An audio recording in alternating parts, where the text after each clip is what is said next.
আর একটা মুহূর্ত আমি এই বাড়িতে শোন কি পাইছি হ্যাঁ? পাইছি জন, দাঁড়া বাবা দাঁড়া, দাঁড়া বলছি। কি হ্যাঁ কি সমস্যা কি তোমাদের আমার পিছে পিছে এইভাবে যাচ্ছ কিসের জন্য শোন, শান্ত হ, কেন এরকম করিস? বৌমার দিকে একবার তাকিয়ে দে, ও তোকে কত ভালোবাসে। আরে রাখো তোমার ভালোবাসা, ভালোবাসা যায় বাড়বে। আমি কি আমার কি যোগ্যতা আমি জানি না? হ্যাঁ আমি কিসের জন্য এসব করতে যাবো? হ্যাঁ ঢাকা থেকে আমাকে তোমরা বললে বাবা বাসায় আসো, বাসায় আসলাম, তোমরা কি করলে তোমাদের পছন্দ মতো মেয়ের সাথে আমাকে বিয়ে দিয়ে দিলে। কেন কিসের জন্য? হ্যাঁ আমার কি কোনো একটা ব্যক্তিগত স্বাধীনতা নেই? সেটা মেনে নিয়েছিলাম।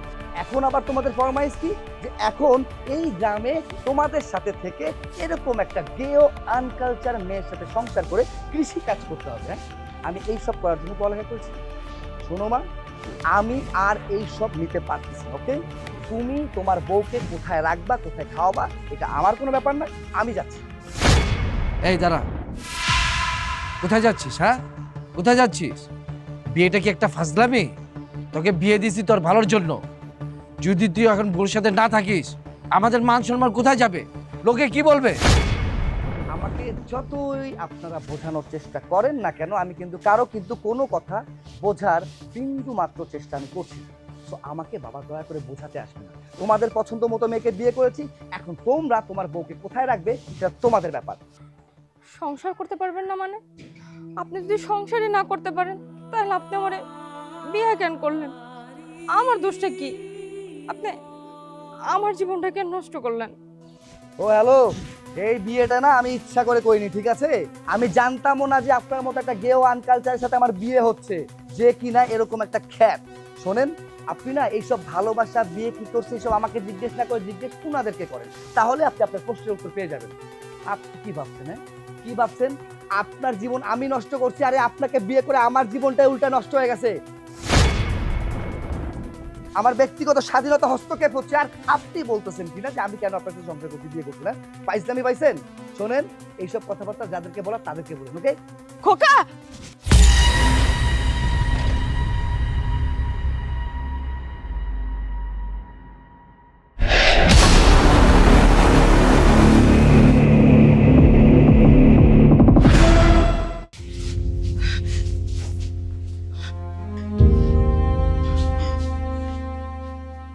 বৌমা, আমার কি মনে হয় জানো, তোমার জীবনটা আমি নিজের হাতে নষ্ট করে ফেলছি।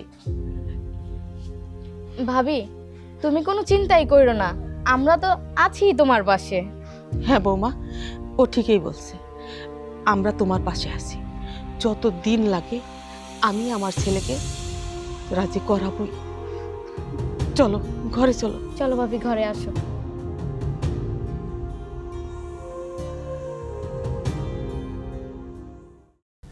বাবা, ভাইজান এটা কী কাজ করলো?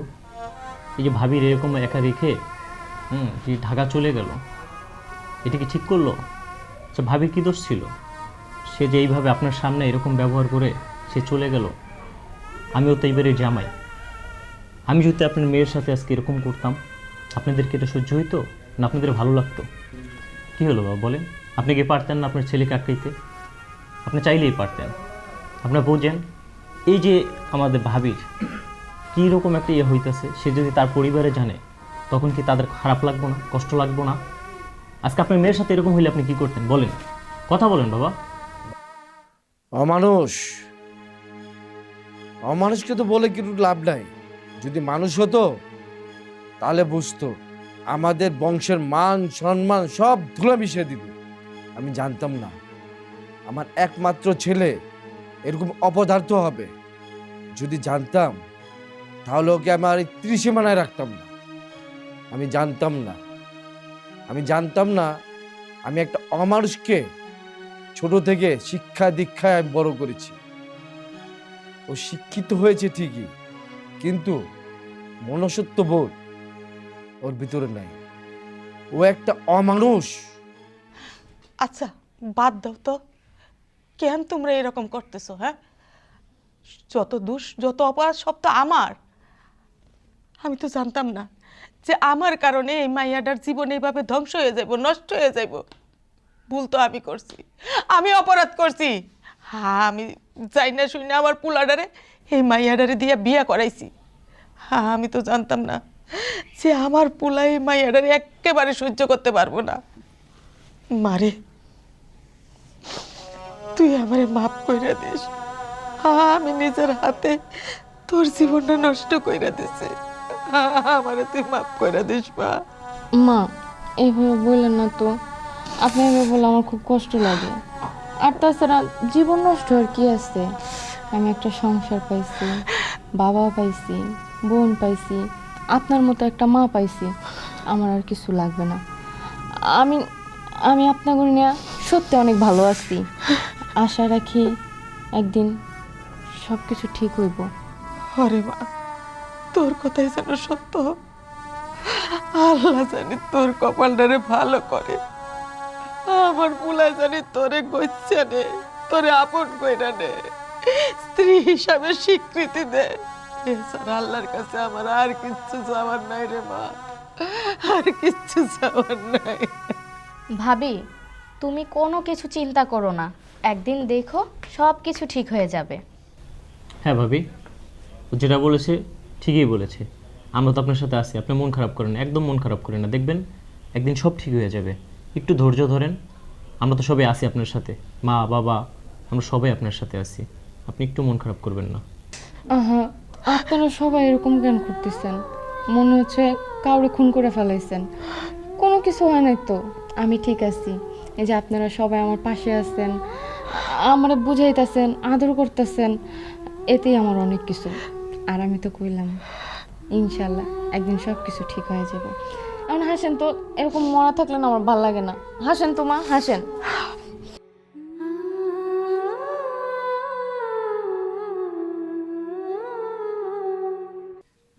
এই কি হয়েছে? তোমার ছেলে চলে গেছে আজকে 2 সপ্তাহ হয়েছে, তুমি নাওয়া খাওয়া সব ছেড়ে দিছো। এভাবে করলে কি চলবে? তোমার নিজের দিকে খেয়াল রাখতে হবে না? আজকে সকাল থেকে কিছু খাও নাই, তোমার এমনি ডায়াবেটিস।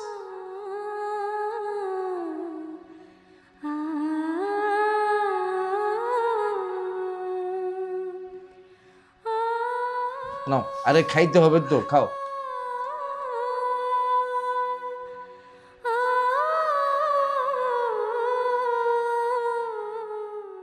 এই কি হয়েছে তোমার?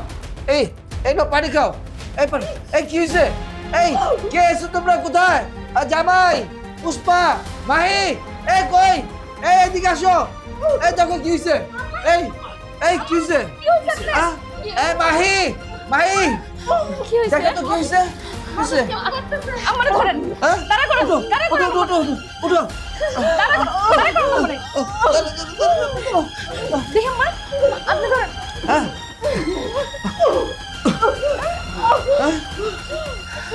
বসো, বসো, বসো।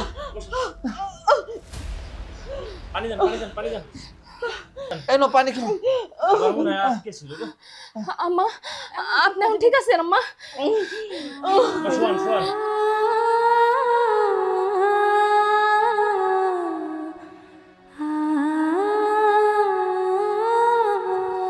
ঠিক হয়ে যাবো।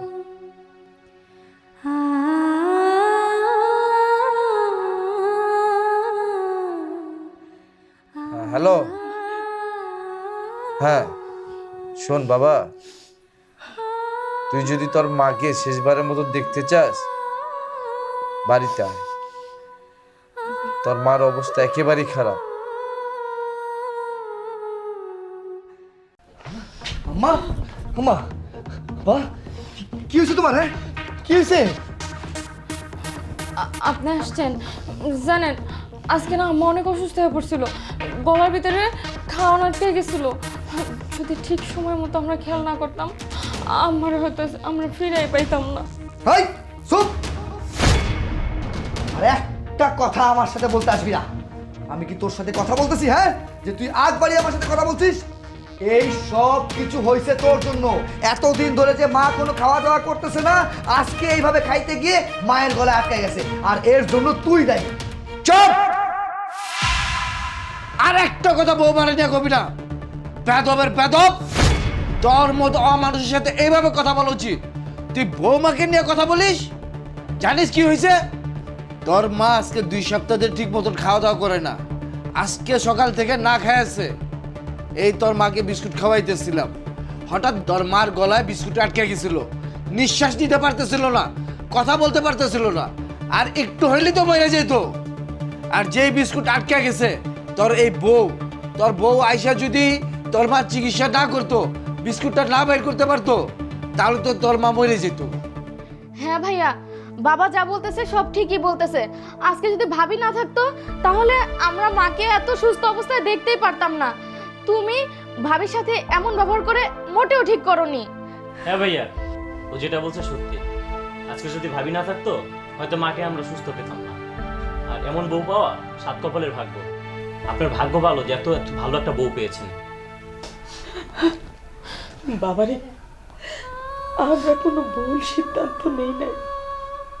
ও গ্রামে নেই, আমরা চাই না শুনে ওরে বিয়ে করে নিয়ে আসছি। তোর মতো ভার্সিটি থেকে লেখাপড়া না করলেও ও অনেক গুণবতী। ও যদি আজকে না থাকতো তোর মারে আইসা জীবিত পাইতি না, মায়ের মুখটা দেখতে পারতি, কোনো কথা শুনতে পারতি না, এত কোনো লাশ হইয়া ঘরের দরজায় শুয়ে থাকতো। আম্মা, আপনার শরীরটা ভালো না, এসব কি কইতেছেন? আপনি চুপ থাকুন, এত কথা বললেন না তো। একটু আপনি বিশ্রাম নেন, আপনি বিশ্রাম নেন। হ্যাঁ বাবা, তুমি একদম ঠিক কথা বলেছ। আমি আমার জীবনের সবচাইতে বড় ভুলটা করছি। ভুল না, মহাভুল করছস। তুই যে কস না তোর যোগ্য না আমার বউ, আসলে আমার বউর যোগ্য না তুই। শোনেন, হইতে পারে আমি গ্রামের মাইয়া, বেশি পড়ালেখা জানি না, আপনাদের মতো স্মার্ট না, সুন্দর করে কথা কইতে পারি না, কোনো কিছু করতে পারি না। কিন্তু জানেন, আমার এই গ্রামের বাপ মাই না আমার খুব ভালো করে শিক্ষা দিচ্ছে কেমনে বড় করে সম্মান করতে হয়, গুরুজনকে আপন করতে হয়, খেয়াল রাখতে হয়। আমি না এই শিক্ষায় বড় হয়েছি, কেমনে মানুষের ভালোবাসা আপন করতে হয়। শুনেন, আমার মাঝে সব কমতি, অনেক কিছু কমতি আপনার তুলনায়। আপনার যদি মনে হয় আমি আপনার সত্যি যোগ্য না, আপনি আমার সাইডা দেন, আমি চলে যাবো। আমি আর আপনার জীবনে কোনো কাটা হয়ে থাকতে চাই না। না না, আপনাকে এই বাড়ি ছেড়ে চলে যেতে হবে না। কারণ আমি চিন্তা ভাবনা করে দেখেছি আর সব কিছু বুঝে গেছি যে দোষী আমি, সমস্ত দোষ আমার। আজকে আজকে আপনি যে উপকারটা আমার করেছেন সেই ঋণ আমি কোনো দিনও শোধ করতে পারবো না। আপনি জানেন, এই পৃথিবীতে সবচেয়ে বেশি ভালোবাসি আমি আমার মাকে, আমার বাবাকে। আর আপনি সেই মাকে আজকে বাঁচিয়েছেন। আপনার কাছে চিরঋণী আমি। আসলেই তো আমি আপনাকে কত ছোট করেছি, কত নিচু করেছি, অশিক্ষিত বলেছি, মূর্খ বলেছি, নানান ধরনের অপমান করেছি। কিন্তু সেই মানুষটা আজকে আপনি নিজে আমার মার প্রাণ বাঁচিয়েছেন। তাই তো এখানে তো আমার বাবাও ছিল, হ্যাঁ, আমার বোন জামাইরা ছিল। হ্যাঁ তো এখানে তো আমার বাবা, উনিও শিক্ষিত, আমার বোনও শিক্ষিত, আমার বোন জামাই সেও শিক্ষিত। যখন আপনার এই অবস্থা হয়েছে তারাও তো এখানে ছিল, কিন্তু বুদ্ধিমত্তা দিয়ে আপনি আমার মাকে সুস্থ করেছেন। আসলে আমরা দাম্ভিকতা আর অহংকারের মাঝখানে না মানুষকে এতটা ছোট করে ফেলি যে তারও যে একটা সম্মান আছে তা কখনো চিন্তা করিনি। আজকে এতজন মানুষের মধ্যে আপনি আমার মাকে বাঁচিয়েছেন, অথচ আমি আপনাকে ছোট করেছি। লোকে ঠিকই বলে কাউকে কখনো ছোট করে দেখো না, কাউকে কখনো অপমান করো না। কোন মানুষটা কখন তোমার কিভাবে তোমার বিপদে উপকারে আসবে সেটা আমরা কেউই বলতে পারিনি। আর সেটা জলজন্ত উদাহরণ আপনি। আপনার সাথে আমি অনেক অন্যায় করেছি, আপনাকে অনেক ভালো মন্দ কথা বলেছি। সেটার জন্য আপনার কাছে হাত জোর করে অনুরোধ করছি, প্লিজ আপনি আমাকে মাফ করে দেবেন। আরে না না, আপনি আমার কাছে মাপ চাইতেছেন কিসের জন্য? আপনি আমার স্বামী, আপনি যে আমার বুঝতে পারছেন এটাই অনেক কিছু। আর আমার আপনি আপনি করেন না, আমি তো আপনার বউ, তাই না? আমার আপনি নাম ধরে ডাইকেন। লজ্জা দিচ্ছে আজকে